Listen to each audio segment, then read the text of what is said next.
Hi there, thank you so much for clicking the thumbnail and being interested in my work. In this video I share with you my techniques and tips on how I achieve sunglasses and daylight skin. Now be sure to watch it right through till the end, because here and there I'll be slowing things down in real time so you can take a closer look. So let's dive in and take a look.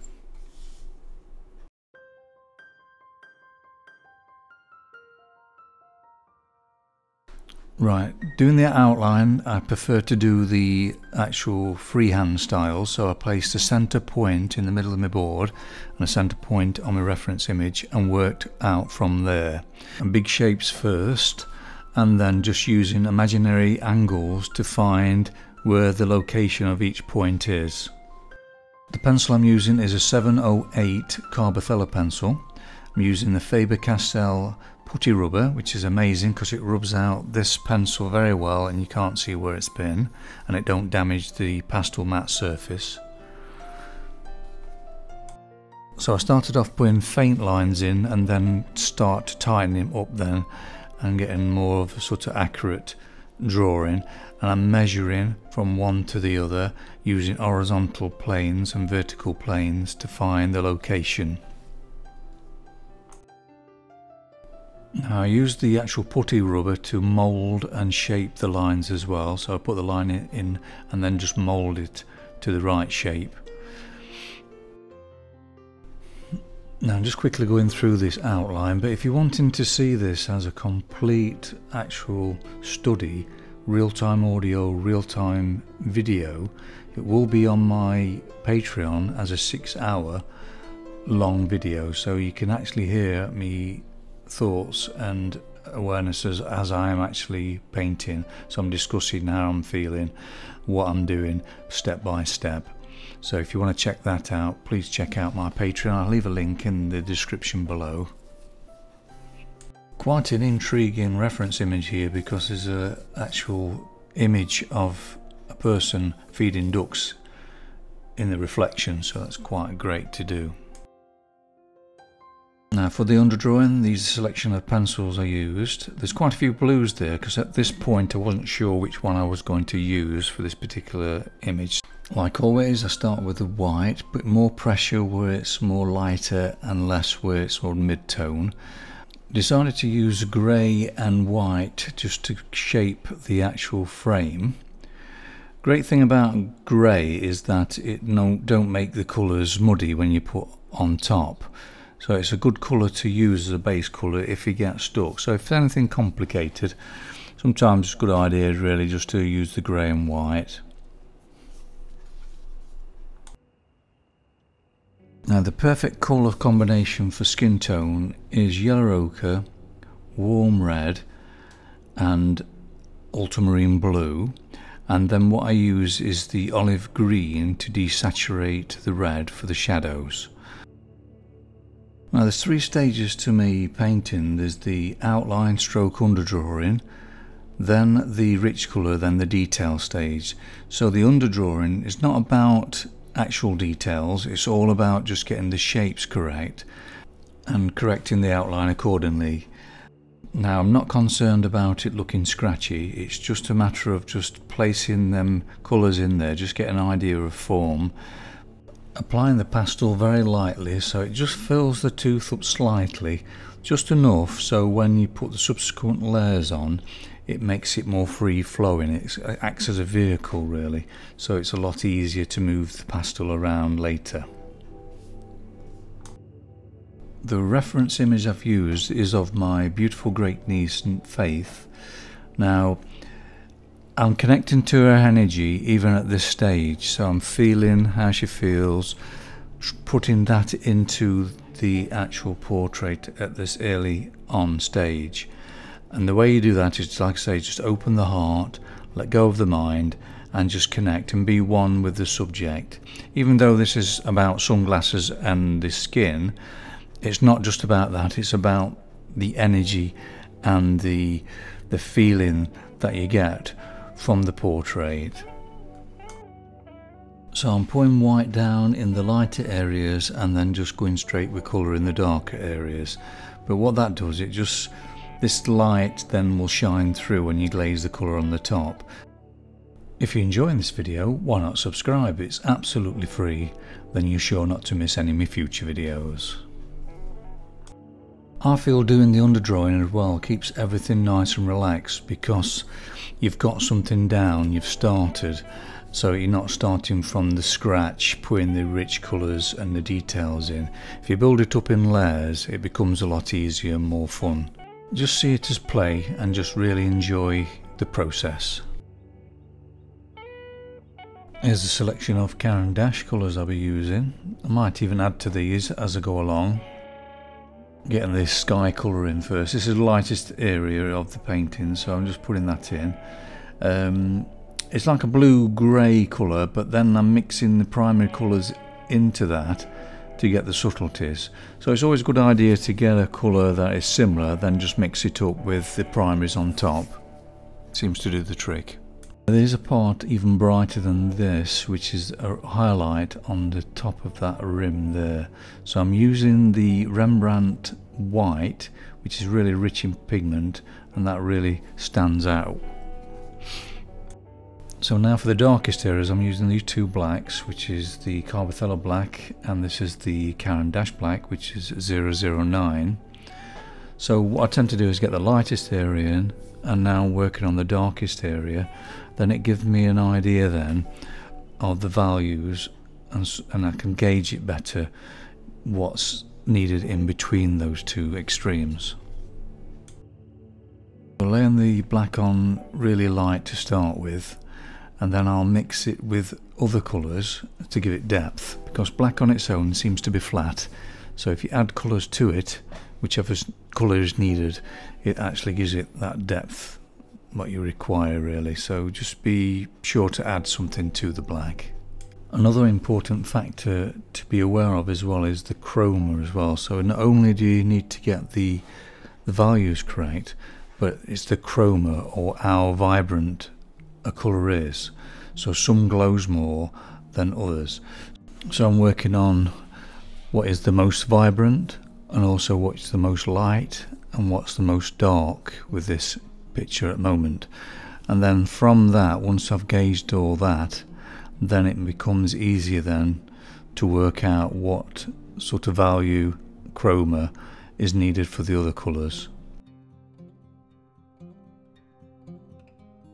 Now I find the Caran ones are really rich and vibrant, so I tend to use them for really chromatic areas. So what's I'm mixing here is the warm red, the lemon yellow, and then combining them with the Carbothellos as well. So it's a combination of the two. Putting the rich ones down first, then glazing over the top with the Carbothellos. Now to achieve that plastic look, I have to put a lighter colour down first, then glaze over the top. So again, you're getting that light shining through the colour. And it's a case of just using what I'm using here is like a pink mix to start with, because it's rich in vibrancy, because it's a Caran pencil. And then what I do then is glaze over the top with a warm blue from the Contia Paris range, which are quite chalky, but they're very good for glazing and very vibrant colours. And then just keep trying different things. So I'm making a purple now, using the cold red and the blue. So I'm creating my own purple rather than trying to pick a purple that's a very similar colour. So mixing it up, trying different things. It's a case of keep playing until you get that right feel. But this is just this sort of beginnings of it. It just gets more and more refined. There's a great couple of pencils from the Caran the Flesh Tint and Flesh Tint 5%. Just going to slow it down a little now, just so you can see how I use these pencils for the Flesh Tint. So I'm just about to put the rich colours on there now. So what I'm using is the Flesh Tint 5%. All it is really is a yellow ochre mix. So it's yellow ochre and white. So if you haven't got that, you just use white and just glaze with yellow ochre and rub that in. But it just helps with the texture if you've got this pencil, because what I'm doing is doing very small circles and squiggles just to create a texture because the skin isn't soft, so it's just trying to get sort of a feel underneath. So you got to look beyond the colour and look at the texture. And then what I'm doing here is glazing with the warm red and the lemon yellow from the Carbothello range. Now this shadow area here, I'm using the warm red and I'm desaturating that to make a grey red by using its complementary colour, which is green. So that's the olive green in the Carbothello range, which seems to work quite well.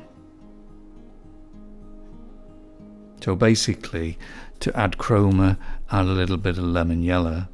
To add desaturation, add the green. Or if it's an orangey colour, add a little bit of ultramarine, because it's always the sort of complementary colour that you tend to use to desaturate the skin tone.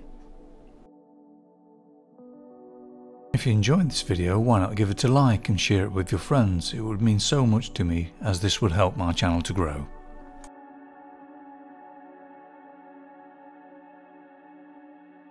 For the darker shadow in the skin tone, I'm using the dark green and a cold red, and then a touch of black just in the very depth of it.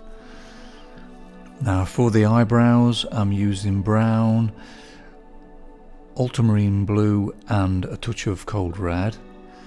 Now for the inside the lens here, I've used dark brown to start with, then cold red, and then just going through, then line it up and subtle it up with the actual Carbothello white, because that acts as like a blending tool.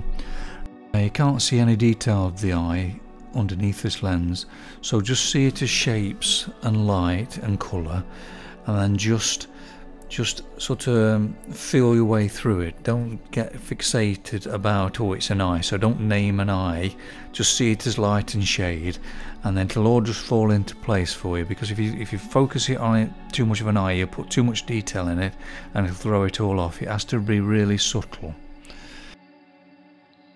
A little bit of detail here and there, but I will subtle this up. When everything's done, all the final details will be done together. But with it being a rich stage, I tend to just focus on getting the value right, but here I'm putting a little bit more detail in as well, just to show you how I achieve it. I'm getting conscious again about the length of this video for YouTube, so I will speed it up a little bit now. It's just repeating what I've already said, so it just gives you an idea just to visually see how I did it. There will still be some real time in between the fastness in areas that I need to discuss. This part here, so what I've used here for the hair, I'm using the 708 grey pencil from the Carbothello range, and then just getting the texture and the feel right, then I'll glaze the colour on the top.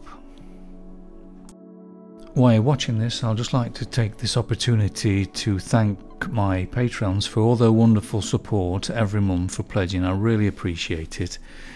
Now, if you're considering joining me on Patreon and would like to see this particular portrait in real time, step by step, around about 6 hours, so you can see and hear me as I produce it, it will be on my Patreon shortly, so be sure to check out the link in the description below if you want to know more details.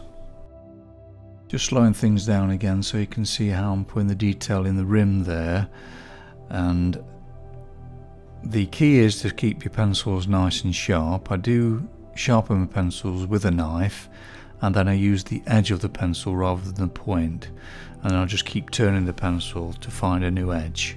That's how I tend to use them.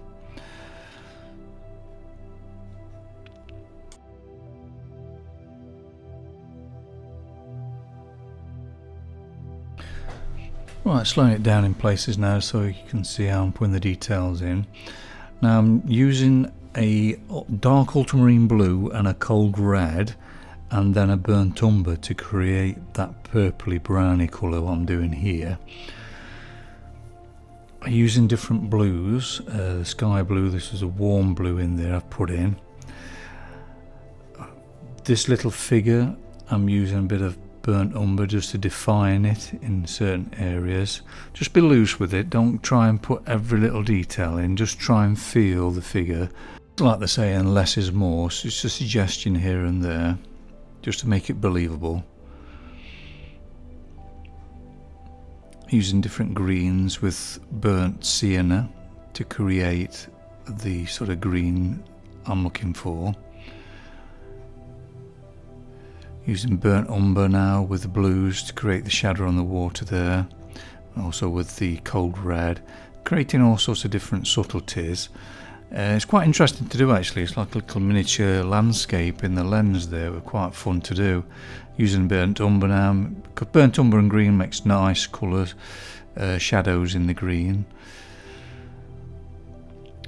Putting a bit of dark green. So it's just a selection of all different colours really, trying different things, just making it work. Defining the areas now. Just slowing it down to show you the detail stage on this skin tone. Like I say, there's 3 stages. There's the outline, the underdrawing, the rich stage. Now the rich stage is all about getting the values and the chroma close to it, but I won't put the details in until everything else is in. So this is the time now to subtle everything up. Now I'm using the white to blend in the colours. I'm using that as a blending tool, both whites, both the Chinese whites and the Carbothello white, and then just keep glazing over them with the lemon yellow and the warm red. Here I'm putting some freckles in, so I'm putting the warm red in first, then the olive green, and then softening them up then with the Carbothello white.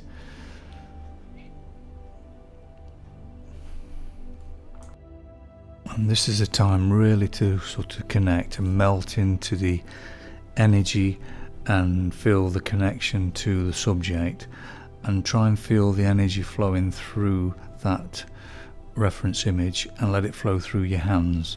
So to open your heart, let go of the mind, and just relax and just let it flow, and just be aware of the whole image and try and get that feeling of wholesome oneness.